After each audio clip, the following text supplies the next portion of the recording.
ബ്രോയിലോട്ട് സ്വാഗതം. ഇന്ന് എൻ്റെ അമ്മേനെ കൂടെ കുടുംബശ്രീന് പോവാണ്. എൻ്റെ അനിയനെയും കൂടി കൂട്ടുണ്ട്. എൻ്റെ സൈക്കിൾ ഡബിൾ വെച്ചിട്ട് എല്ലാവരും അമ്മമാരെ കൂടെ കുടുംബശ്രീന് പോകുന്നുണ്ടാവും. അതുകൊണ്ട് ഞങ്ങൾ എൻ്റെ അനിയനെയൊക്കെ കൊണ്ടുപോവുകയാണ്. എൻ്റെ അനിയൻ വാശി പിടിച്ചിട്ട് ഞങ്ങൾ കൊണ്ടുപോയതാണ്. അപ്പം ഗൈസ് ഞങ്ങൾ പോവുകയാണ്. പോയോണ്ടിരിക്കുമ്പോൾ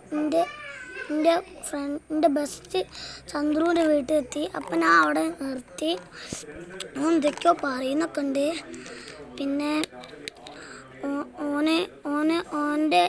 ഓനെന്തൊക്കെയോ ചെയ്ത് കളിക്കുകയാണ്. അപ്പം ഞങ്ങൾ പോവാണ് പറഞ്ഞിട്ട് എന്തൊക്കെയൊന്ന് നോക്കുമ്പോൾ ഇതാണ് എൻ്റെ ഷൈബിക്കാക്കിൻ്റെ മോനാണ്, എൻ്റെ ഫ്രണ്ടാണ്. പിന്നെ ഞങ്ങൾ അവിടെ എത്തി അമ്മയുടെ കുടുംബശ്രീയിൽ. ഞാനൊക്കെ ടാറ്റ കാണിച്ച്. ഇത്രയേ ഉള്ളൂ ഗൈസ്. Bye bye.